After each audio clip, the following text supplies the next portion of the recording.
What's up, everyone? Welcome to the Power Play with CJ. Today I want to talk about a few players the Bruins can target as the trade deadline 6 weeks away.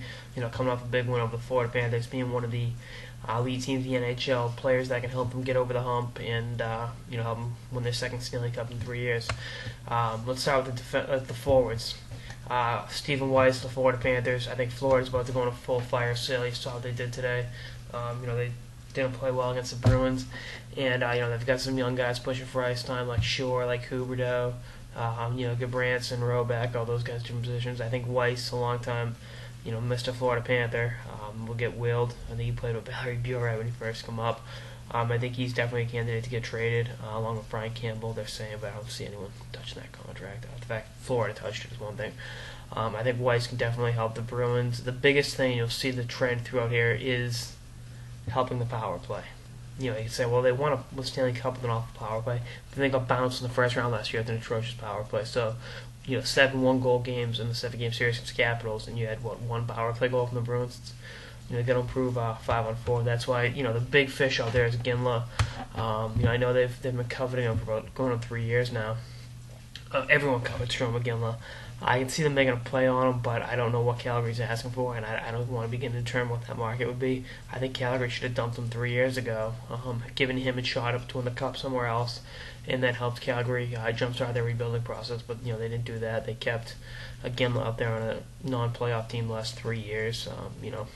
It's time to let him. I think it'll be the Ray Borg trade all over again. That's a different story entirely. Depth defenseman. I think Jordan Leopold would definitely help them out. They need another defenseman back there, and the other two guys I have listed here are defensemen, a little higher end than Leopold. But Dougie Hamilton's kind of hit the rookie wall. I think he had the least ice time among defensemen against the Panthers. So he's 19, played a lot of games in juniors, played the World Junior Championships, and then now he's up in the NHL. So, he's really kind of fatigued, and I think that wouldn't mind resting him, letting him watch a few games in the press box just to see, a few different things. And, I don't think it's going to be like Sagan 2 years ago, where he was in the press box for the playoffs. I think he'll be playing. I just think his minutes will be reduced, and I think having another defenseman back there will definitely help his development and keep him in favorable situations. And the other two are slightly higher end, or much higher end, actually, and they're both Massachusetts natives. I'll start with Ryan Whitney. So I saw my piece yesterday. I didn't put the Bruins in the top 5 teams for him, but I think he can definitely help the power play. Change of scenery, a hometown kid. I like staying away from hometown kids, but I think Whitney can help him out. He's pro, been around the block, knows what he's doing. Very talented guy, just stuck in the press box in Edmonton, and struggled with health issues over the years. And then the other one, this is a long shot, but it's worth mentioning Keith Yandel. The report surfaced over the summer that Yandel wants to play for the Bruins, obviously being from Canton, Massachusetts. I can see them making a play for him. I don't think Phoenix.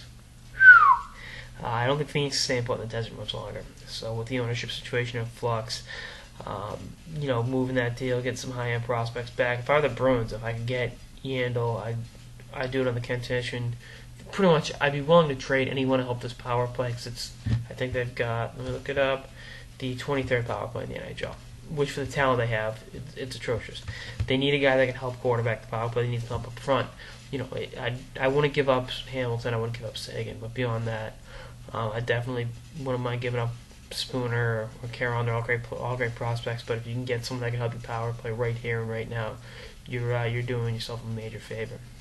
And I think going out and rolling the dice on Yandel, even with the uncertain salary cap situation, the fact they're able to dump off Thomas's cap hit, and they've got Savard's cap hit on long-term injured reserve, gives them some more flexibility that most teams in this position don't have. And I think it would behoove them to make a move and help them get over that hump and definitely get them back in the finals. So, anyway, that's all this episode of the Power Play of CJ on different players the Bruins could target as the trade deadline inches closer. Stay tuned for more episodes just of the season and beyond. Later, guys.